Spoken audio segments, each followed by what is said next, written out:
अक्कलकोट माझ्या स्वामींचा निवास, स्वामी चरणाचा धरा तुम्ही ध्यास।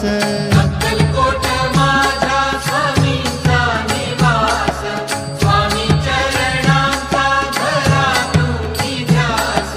जारे जारे सारे स्वामी दर्शनाला, स्वामी पूजनाच्या सोहळ्याला, स्वामी पूजनाच्या सोहळ्याला।